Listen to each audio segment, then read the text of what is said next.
What was your reaction to Breezy so far in these Olympics?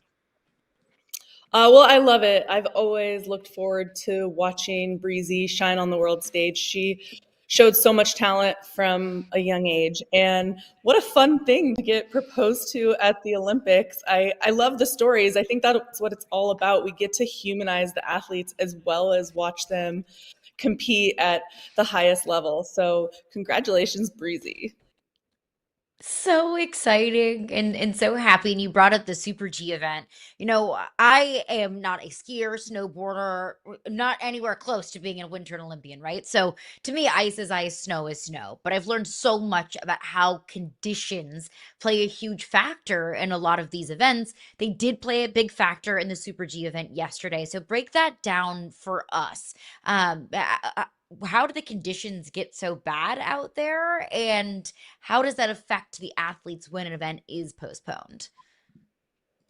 Well, the conditions weren't bad per se. You always have to look at the snow condition, and the snow condition was perfect. It was the light that was bad.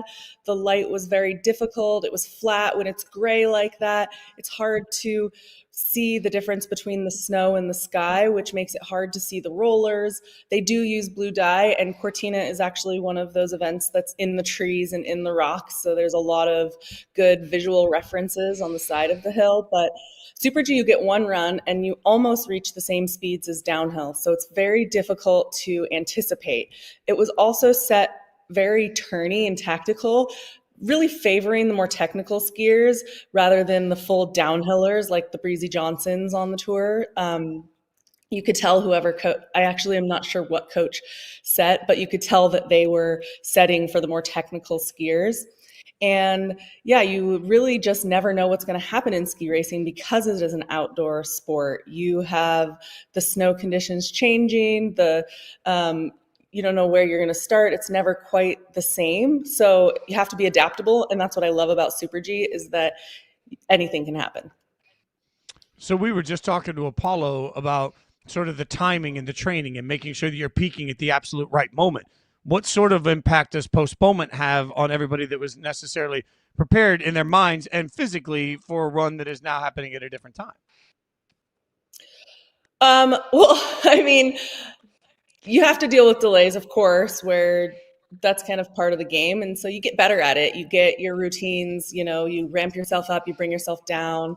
But really, it's those 2 minutes before you go that you get to prepare. They do give you enough time. Like if you get held in the gate, they normally have an interval timer and you'll see that, they'll let you know you're starting at the next interval. So we have these routines in place that those 2 minutes before you go are always the same. And that was a way that I was able to bring myself back. But yeah, it's hard. You have, your muscles, you have all the different routines that happen 15 minutes before your run that you kind of have to forget. You kind of have to move on, but it's hopefully you have a good 2 minutes right before that center you and bring you back. So this is the last time we'll get to catch up with you before we have women's giant slalom on Sunday. That's obviously an event that you know very well. You won gold in that event in 2006.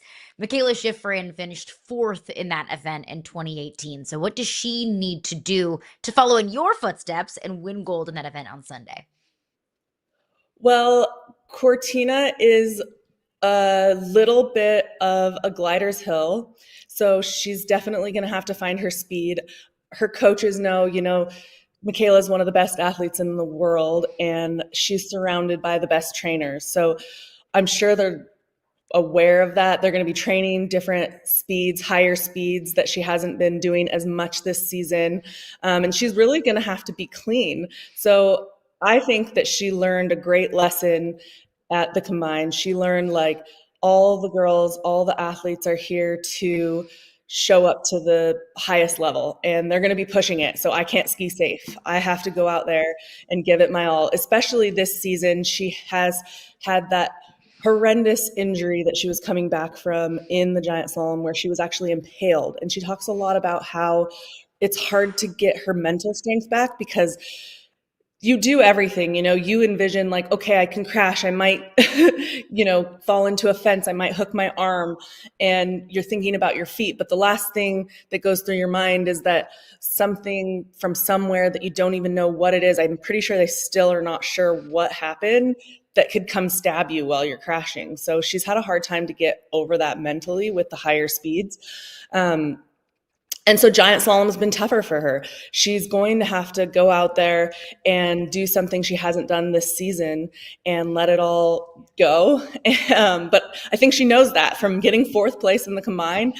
That was the kick in the butt she needed to know, like, okay, all these girls are gunning for me. I have to do whatever I can to have a perfect run, but also don't hold back. So she needs to not hold back and not think too much and ski what she knows and how she knows how to ski. So yeah, the Giant Slalom is going to be, I think, a huge upset if she does win. It'll be a surprise for everyone because she hasn't been on top this season, but she's very much capable of doing it. Talking to you makes me think a little bit about a conversation that we started today's show with regarding Chloe Kim. Chloe Kim wins a silver, and the way that the world works now, it's patterned as a disappointment. So, Julia, for you as an Olympian, how do you sort of look at success or failure within the Olympics when there are such high expectations for some athletes? And I just feel weird looking at anyone that's got a silver medal and trying to couch that as some level of a disappointment. Yeah, the Chloe Kim story for sure. I mean, everyone thought it was hands down she was going to win. And yeah, like silver. I felt from her, she was already thinking before she went into the games, like, no matter what happens, I'm going to be happy.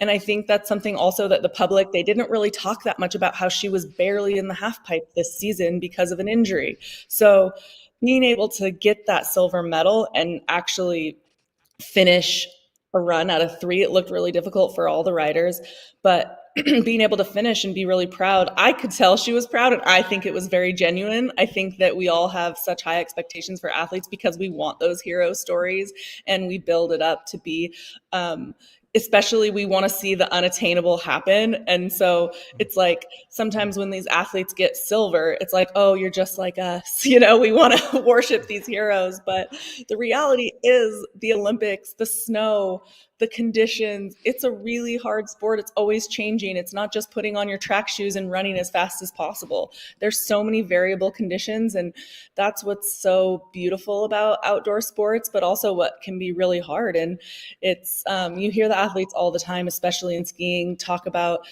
Breezy said, we didn't have the heartbreak, if we didn't have the crashes, the triumphs wouldn't feel so great.